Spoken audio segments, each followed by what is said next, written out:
So yan guys, magandang tanghali no. So pinutol natin yung mga sanga ng kasoy no. So pinaputol ko na yung mga sanga ng kasoy kasi nga magkakabit kami ng bubong ng shop ko. Hindi siya pwedeng kabitan na may mga sanga pa papunta sa bubong kasi nga yung mga bunga niya ay malalaglag sa bubong at madaling masira no.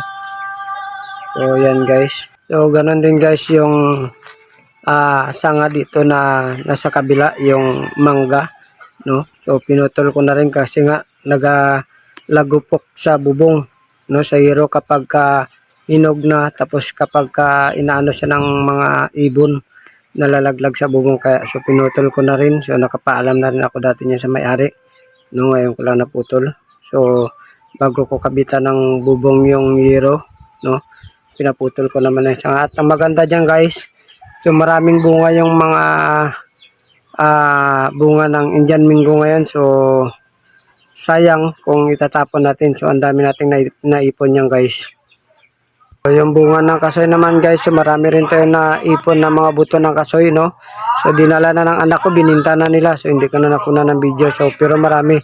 So siguro yung nakuha ko dito sa puno ng kasoy, yung bunga niya, yung buto niya, so mga nasa 30 kilos na rin siguro. So kanina nakakuha kami mga, kung di ako magkamali, mga 4 na kilo rin yung nakuha namin dito kanina. So sobrang daming bunga, kaya lang hindi talaga pwedeng atipan na hindi siya putulin kasi masisira yung bubong.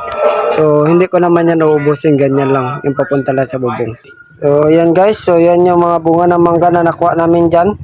So mayroon pa dito sa sako no, ito mayroon ng kan, so kalating sako. Hindi ko pwedeng isahin lang na sako kasi sobrang bigat, pero kung isahin abot yan mga sobra isang sako no. So sayang yung bunga na yan, dadalahin natin, papadala ko bukas sa Ruas. So mayroon pa sa balde.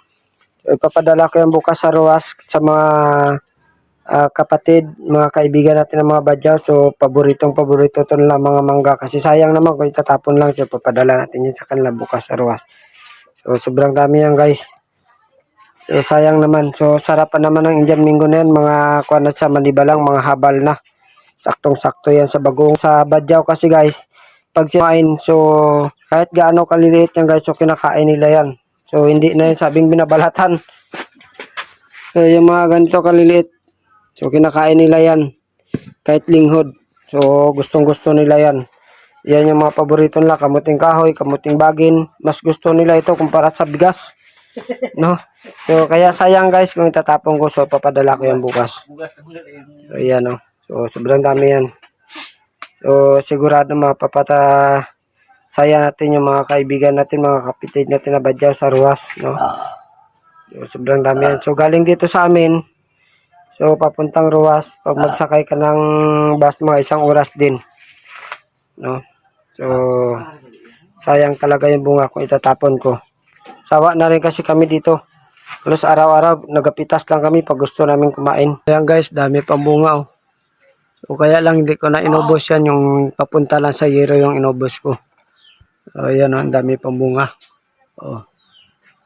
So hindi ko na inubos kasi sayang, yung ibalinghod pa. So malaki-laki rin. So nagkapal yung mangga na to nung nabali ni Udit.